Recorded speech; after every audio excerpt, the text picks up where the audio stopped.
What's going on, guys? It's Zach here, bringing you guys another fantasy football video. This one I'll be doing my final preseason recap video where I'll go over every single game that happened in preseason action in week 3 and give you guys what matters from a fantasy standpoint and what doesn't. I hope that these videos are really useful for you guys. It's a lot of work to sort of go through everything that happened over the course of the preseason. Obviously, it'd take way too long to watch every single game for all of you guys, and it takes a lot of effort to make sure that you're up to date with everything that's going on. Make sure you're looking at all the snap counts, seeing which players play, which players played well, and really deciphering what matters and what doesn't. Because I think a lot of people do really tend to overreact to what happens in the preseason, or people are just unaware at all. And I think there's a happy middle ground there, and I'm hoping you guys find that. So, yeah, I hope you guys are enjoying these videos. And yeah, with that, let's just get into the first game here. So starting us off with the Steelers at the Falcons, not a whole lot to take away from this one. The Steelers offense continued to look really great. So just as they have so far this entire offseason, they have scored 5 touchdowns on 5 drives led by Kenny Pickett, and they've looked really good. They're also using Deontay Johnson downfield quite a bit more. He's averaging an average depth of target of 14 yards compared to like 9.5 over the course of his career. If that's something that continues throughout the course of the season, we could see this be a really good year for Deontay Johnson. He's always proven to be a target hog in the offense. I think you can pretty much count on like a 25% target share from him. So if he's getting that many targets and a lot more of them are coming downfield, I think he could easily have a really quality season. Both running backs of the Steelers looked great. Jalen Warren scored again. Najee Harris scored in this one. They both looked really good. I think this is going to be a two-headed monster. It does make me worried about Najee Harris, just how good Jalen Warren looks. Obviously, Warren goes much later in drafts, so he seems like a much safer draft pick for me. Taking Najee Harris in the 3rd round just seems a little too rich for me for a guy that I think is going to end up in a timeshare by the end of the season. And no real notes to the Falcons here. The starters didn't play in this one, and we just got to go into the regular season with what we knew based off of last week. Next up, we've got the Colts at the Eagles. The Eagles didn't really give us any information in this one. They sat all of their guys, as you would sort of expect a team that made the Super Bowl last season to do at this point in the preseason. But on the Colts side of the ball, all of their backup running backs struggled immensely. It makes it pretty clear that if they are to trade Jonathan Taylor, I would very much expect them to add a veteran running back off the street. They've been linked to Kareem Hunt already, and I really would expect Kareem Hunt to sign with the Colts if Jonathan Taylor were to be traded. So I'm not really targeting any of the backup running backs to Indianapolis in any drafts you're doing right now. I think that whichever one you grab is just going to get replaced by whichever veteran comes in, and they're not really going to have any fantasy value unless another injury happens ahead of them. The Dolphins have been aggressive in their pursuit of Jonathan Taylor. I'll touch on that more later, but if Jonathan Taylor is going to be traded, it sounds like it would be either to the Dolphins or to potentially the Eagles, the team that the Colts played today, or this weekend. Anthony Richardson for the Colts did show some flashes. He finished with a pretty abysmal passing line of 6 for 17 for like 73 yards. I think there were about 3 drops in there as well. It sort of made his passing numbers look a little bit worse than they actually were. But it's going to be a bumpy ride for Anthony Richardson, obviously. But he did have some real nice flashes. He ended up with 38 rushing yards in this one, and he had like a 15-yard rush get called back due to a penalty. Anthony Richardson has a legitimate shot to rush for over 1,000 rushing yards this season if they're going to utilize him the way it looks like they're going to. He's got all of the rushing ability, all the athletic ability in the world, and I think he could be a top 10 player in fantasy, at least at the quarterback position. It's not somebody that I would be drafting as my only quarterback. I tend to like pairing him with a safer option. I've had a lot of drafts where I've paired him with a guy like Kirk Cousins, a guy like Geno Smith, somebody that really hold down the fort for me where I wait and see what happens with Anthony Richardson, but I have no problem doing that. I think Anthony Richardson could be the kind of guy that is like a league-winning asset over the second half of the season. For the Colts as well, Alec Pierce continued to struggle. He's somebody that a lot of people really thought would take a step forward as a year 2 wide receiver for the Colts. He struggled with drops so far this offseason. I do really still like the talent, so I'm not completely out on him as a player, but I don't think there's any reason to be drafting Alec Pierce in redraft formats at this point right now. Next up, we've got the Lions at the Panthers. The Lions didn't really give us any information here. They sat all of their starters, and that's not really all that surprising. On the Panthers side of the ball, though, we did see some nice flashes from Bryce Young finally. He did connect with Adam Thielen for a nice touchdown pass, and Adam Thielen was the clear number 1 target for Bryce Young. He caught it 4 passes in this one, and honestly, with DJ Chark out with that hamstring injury, he's definitely going to start the season as number 1 target. I still think that Jonathan Mingo would be the wide receiver I want to draft in Carolina. I just don't really see a world where Adam Thielen ends up being a guy that I'm excited about starting in a 3 wide receiver league at any point in time, and Mingo's got that unknown, being a rookie with some unknown talent that we really could see him break out. So Mingo would still be the guy that I'd be targeting in drafts this season. I'm just going to let someone else draft Thielen and have them have that like low-end flex play. On the Lions side of the ball, like I said, they didn't play any of their starters, but Teddy Bridgewater did look much more comfortable in at quarterback this week than he did last week. I think the Lions will probably be fine at quarterback if something were to happen to Jared Goff. Just something to keep in mind. It's nice to know that there's a competent backup there to really hold the fort down if Jared Goff were to miss time. Next, we've got the Titans at the Patriots. Neither team really played many of their starters in this one, but on the Titans side of the ball, Tyjae Spears looked great again for the Tennessee Titans, and he's one of the mini handcuffs that I think is actually worth a look late in drafts this season. He's going to be a guy that I think could carve out a small role in this offense, even with a healthy Derrick Henry. They've talked about wanting to utilize him in the passing game some. I think you could see him get like 5 carries a game, so you could see around 8 touches a game go to Tyjae Spears. He won't be a guy that you're looking to start on a weekly basis, but a guy that really could have some value if you're in a really deep league and you're in a pinch. And then if something were to happen to Derrick Henry, I think Tyjae Spears could be a really great asset. So he's definitely a handcuff worth drafting.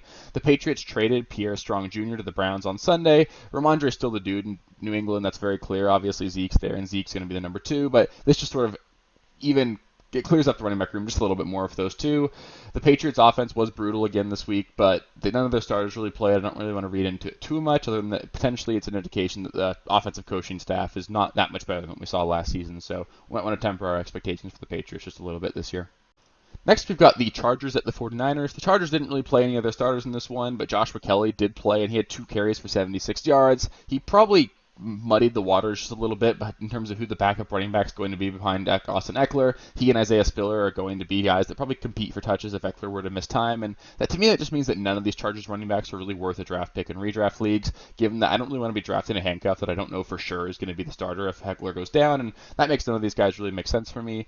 Brock Purdy played really well in this one. The 49ers offense as a whole looked ready to roll. I think they're going to be a really good team, obviously. The offense is set, and Trey Lance was traded to the Cowboys, I believe, on Friday. I think for the 49ers, this just raises the floor of all the pass catchers and even the running backs in this offense. Knowing that Sam Darnold would be the backup, you're still going to have a competent passing offense. They're not going to be as much rushing upside at the quarterback position that could still work from the skill position players. So this just makes the 49ers pass catchers a little bit safer for me, and otherwise doesn't really change anything from the 49ers standpoint.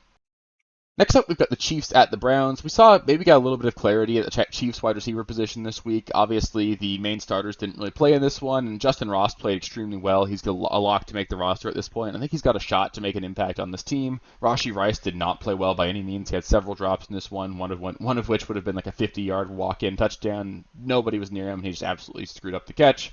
I don't think Rashee Rice has got a really realistic shot of factoring in at all this season. I'm more than happy just to pass on him in drafts this season. He's pretty much off my board at this point. Deshaun Watson for the Browns did show some flashes of being the Deshaun Watson of old. He also did have a fumble, so he's still clearly sort of trying to knock that rust off, but I think we really could see him ball out this season. I think he's probably going to be a fringe top 10 quarterback, and he should have some spike week production as well with his rushing upside, and how pretty of a deep ball I still think he has.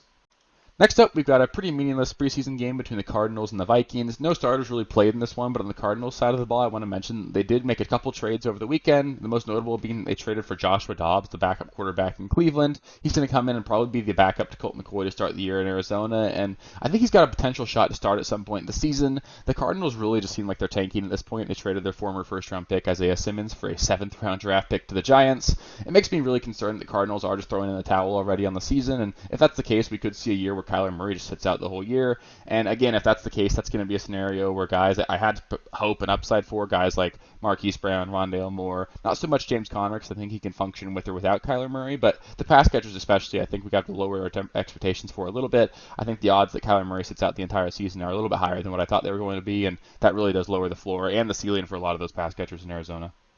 Next up, we've got the Seahawks at Packers. The Packers continue to do what they've been doing throughout the course of the offseason. The offense actually played pretty well, and they were pretty transparent in terms of who their starters are going to be. Their starting wide receivers are pretty clearly Christian Watson and Romeo Doubs, with Jaden Reed factoring in the 3 wide receiver sets. Luke Musgrave's the clear tight end 1 here, and they've obviously got the clear 1 and 2 running backs, and Aaron Jones and A.J. Dillon. Jordan Love looked decent. I think this could actually be like a fringe top 15 offense in Green Bay, probably a top 20, and I don't think we're going to see a bottom 5 offense out of them, so that is promising if you've been drafting Packers this offseason. For the Seahawks, not a whole lot to write home about. All the starters didn't play, but Jake Bobo is the name I want to bring up. He continues to impress for Seattle. He ran like a 4.99 40 times, so he's just a guy that everyone pretty much wrote off, but he continues to make plays for the Seahawks this offseason. He's been great all camp, and he's honestly probably their wide receiver 4 at this point. With JSN slotted to miss some time with the wrist injury, you could see Bobo be the wide receiver 3 for them to start the season, and that means that in the deepest of leagues, you could potentially be looking at him, although I don't think he really matters from a fantasy standpoint. Just sort of a fun name to bring up if you guys want to take a look at him. Next up, we've got the Bills at the Bears. It was really nice to see the Bills starting offense finally put together a quality drive in this one. It was capped off with a Damian Harris 1-yard rushing touchdown. I think that should be a little bit of concern for everybody that's been drafting James Cook. I do think James Cook's got a shot to really break out this season. and I really think he's a really talented player. He could have a really good year, but James Cook is very clearly not going to be getting the goal line work in this offense, and that's just something that you're going to have to deal with and understand if you're drafting him. Damian Harris, who's had a rough offseason, is still getting that goal line work. Latavius Murray's gotten work there as well, and obviously you could argue their goal line back is Josh Allen as well. So just going to be a headache all season for you guys. You're probably going to have a lot of issues with James Cook having 5 catches for 40 yards, 50 rushing yards, and then no touchdown. That's probably what you can come to expect from him on a weekly basis, which is fine, but just don't expect much touchdown upside out of James Cook this season. On the Bears side of the ball, Khalil Herbert was a clear starting running back for the Bears, getting each of the first 2 drives before Deonta Foreman came in on the 3rd drive. What I will note is that Roschon Johnson did come in for a 3rd and 11 for the Bears. This looks pretty clearly like Roschon Johnson's going to have the pass-catching role in this team. He's impressed the coaching staff all training camp. He's a really good player as well. He's been a good pass catcher throughout college, and it just makes a lot of sense. I do think he's a better pass catcher, a better pass protector than Khalil Herbert, and that's going to lower Khalil Herbert's ceiling just a little bit, but I still like Khalil Herbert where he's being drafted, and I still think you could also draft Roschon Johnson really late in drafts as a handcuff. If Khalil Herbert were to go down, then Roschon Johnson would be a really quality asset for you guys. Next up, we've got another pretty meaningless game between the Commanders and the Bengals. No starters really played between either side on this one, but Chris Rodriguez, the rookie running back for the Commanders, played pretty well in this one. He's pretty clearly the 3rd running back for the Commanders, and I think he's got some worth in fantasy if you want to monitor him. If something were to happen to a guy like Brian Robinson or Antonio Gibson, I think he would get some work. I don't see a world where either Robinson or Antonio Gibson get full-time duties if any one of them goes down. So I think Chris Rodriguez could factor in at some point this season in like the deepest of leagues, but I don't think he's really worth monitoring. It was just really the only name that I wanted to bring up out of this game. Next, we got the Jets at the Giants, and we finally got to see Aaron Rodgers play for the Jets in this one. Aaron Rodgers looked pretty good. They had 2 drives. They scored a touchdown on the second one of them. Obviously, he connected with Garrett Wilson, and that's just going to be a really nice connection for the 2 of them this season. Garrett Wilson's going to ball out this season. He's probably going to be a top 10 fantasy wide receiver. One concern for the Jets, their offensive line was okay, not great. It is the largest concern I would say they have at this point, and there's a world that exists where they get pressured quite a bit, and you could see some struggles a little bit out of the gate for the Jets. James Robinson was cut by the Giants after this one. That just pretty much clears up even more. Saquon is the only running back in this backfield. Obviously, he was going to be a workhorse regardless, but there's no real competition for him for touches, and I don't even know if there's a clear handcuff behind Saquon. So not really a handcuff to draft there, and Saquon's just going to be a workhorse for this team as long as he's healthy. Next, we've got the Jaguars at the Dolphins. For the Jaguars, Tank Bigsby had a brutal fumble at the 1-yard line for the Miami Dolphins in this one. He was given the ball back twice in the subsequent drive, and he played really well on those 2 touches. He had an 8 and a 14-yard carry. He looked really good on both of them, and I think there's no real concern for me out of Tank Bigsby on that, but you could argue that this does lower the odds just a little bit that Tank Bigsby steals that goal line work from Travis Etienne. A fumble on the goal line is never going to really help endear you to a coaching staff, so it's just something to monitor, although given that he got the ball right back on the next drive, I don't think it's a real concern for me. The Dolphins do still have question marks behind Tua, their backup quarterback. Mike White missed this one with a concussion, and Skylar Thompson's been sort of hot and cold throughout the course of the preseason, so I don't really know what's going to happen there. I would prefer that it be Mike White. I think he's the more talented player, and it would offer a bit higher of a floor for the pass catchers there, and it's worth monitoring for Miami because of Tua's concussion history. We want to know that there is a competent backup in place that's really going to keep Tyreek Hill and Jalen Waddle afloat if Tua were to miss time, so it's just worth monitoring, although I don't think it's a huge deal. The Dolphins also continue to be involved in the Jonathan Taylor sweepstakes. They've reportedly made an offer to the Indianapolis Colts already. They are actively trying to upgrade their running back room, and if that happens, he would obviously come in and be the workhorse for this team and be a really quality fantasy asset. Until then, I do think Raheem Mostert and Jeff Wilson are still perfectly fine draft picks where they're being picked. They're basically free going like after the 10th round in fantasy drafts. They're like $1 each in auction formats, so they're both really still quality picks. They've got plenty of upside. They'll see touches early on in the season, and as long as Jonathan Taylor's not there, I think they're still worth drafting, although I would pretty much be out on Devon Achane and any other running backs in Miami at this point.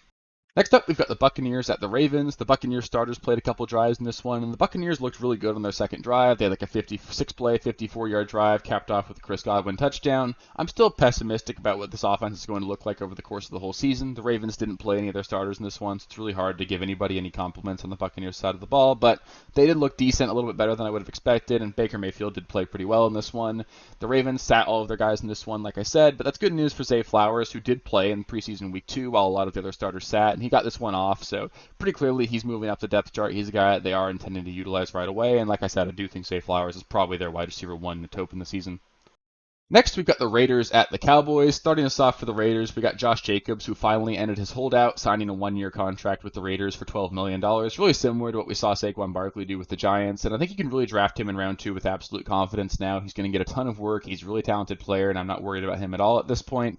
Aiden O'Connell for the Raiders continued to play really well. He's had a really hot preseason. He looks really good so far, and if things go sour for the Raiders, which is more than possible in that division with how just bad they were last season, we could honestly see Aiden O'Connell start some games for them, sort of like how we saw Jarrett Stidham get starts for them at the end of last season. And if that's the case, I don't think it's a really huge negative for the pass catchers in Las Vegas. He seems to be a really competent player. You could even argue he might even potentially be an upgrade over Jimmy Garoppolo at this stage in their career. So Garoppolo's still a starter for now, but I think that this does give you a little bit of confidence that if bad things happen for Garoppolo, either with it being injury or just a benching, if things go really sour for the Raiders, I think things could still be okay for the pass catchers there. On the Cowboys side of the ball, Luke Schoonmaker caught a touchdown. He's a really talented rookie tight end for them. I do like him quite a bit, although it does look like he's still going to be behind Jake Ferguson in the pecking order. I wouldn't be drafting Luke Schoonmaker at all, but it's just a name to keep an eye out on. He could be a guy that factors in over the course of the entire season. And the Cowboys traded a 4th-round draft pick for Trey Lance, making him their effectively guaranteed backup quarterback in this offense. It probably has minimal fantasy impact this season. Probably, honestly, is never going to have fantasy impact, but just something to make note of. It potentially means that maybe they're a little bit less sold on Dak Prescott going forward, and maybe you want to adjust your rankings just a tiny bit in Dynasty if you want to. But for redraft, I don't think it really matters much. And last, we've got the Rams at the Broncos. The Rams, although they pretty much sat all of their starters in this one, they looked absolutely awful. They got shut out. Stenson Bennett threw a couple of picks, I believe, and just really didn't look good at all. They are not a deep team by any means, so they're certainly an injury or two away from just absolutely going into the toilet this season. I would be pretty nervous if I were a Rams fan about the outlook for this season, and obviously, like I said, if they're a one Matthew Stafford, one Cooper Kupp injury away from just being an absolute dumpster fire this year. The Broncos flashed pretty well so far in this one, though. Marvin Mims made some really nice plays, including like a 50-yard catch. He's going to slot in as the wide receiver 2 for the Denver Broncos to start the season with Jerry Jeudy missing time with his hamstring injury. And I think he's a guy that should be a guy that you're actually targeting really late in your drafts. He's effectively free with where he's being drafted. He's a guy that I think you could play early on in the season if you really need to. And I like the talent quite a bit. If this Broncos offense is any better than it was last year, I think you could have some really nice production out of Marvin Mims this year. Albert O also looked really great for the Denver Broncos. He scored a touchdown in this one. He just looked really good. He had a nice catch where he caught the ball and hurdled over a guy. He's a talented player. We've seen flashes from him before, and I think it's really possible that we do see him get traded over the next week or so because the Broncos do like their starting duo of Adam Troutman and Greg Dulcich. So I don't think there's really a role for Albert O in Denver right now, but if things break one way or another, we could see Albert O in a new circumstance that maybe gives him some upside this season. So that'll do it for my Week 3 preseason recap. I hope you guys found any of the information I gave you guys useful here. If there's anything that you think I missed on or anything that you want a little bit more clarity that I didn't touch on quite enough, feel free to let me know in the comments. I'm happy to give you my opinion on everything. Up next, I'll be doing a 10-team auction mock draft. I've got a big money league auction draft tomorrow and 10-team league, so I'll just be basically doing a mock draft for that, and I'll let you guys see what I did there. So know that I'm drafting this with the intention of implementing whatever sort of draft strategy I approach. Pretty much in all likelihood will be implemented in my largest money league, so keep an eye out for that one. It should be a fun mock draft, and then I'll have more videos coming out over the course of the rest of the off season. If you guys haven't subscribed to the channel already and want to make sure that you can keep getting access to all these videos, please do just subscribe to the channel. Click the notification bell so you get notification when more videos come out. That way you won't miss anything. There will be, like I said, a video every single day for the rest of the off season, and then there will be several videos a week throughout the course of the regular season. I'm going to be here all year to help you guys win your leagues, and I really hope I can help you guys do that. So yeah, I want to thank you guys so much for watching the video. If you got anything out of it, please do just give it a thumbs up. It really helps me with the algorithm, really helps me know that I'm doing a good job, and helps me know that you guys like the content like this. So yeah, I want to thank you guys so much again for watching, and I'll catch you next time. Thank you guys for watching. If you haven't already, please be sure to subscribe to the channel, like the video, check out these other videos here if you haven't. If you want more content, please feel free to follow me on Twitter at RealSteelFFB. I'll be more active on there as the season goes on. Thanks. Catch you later.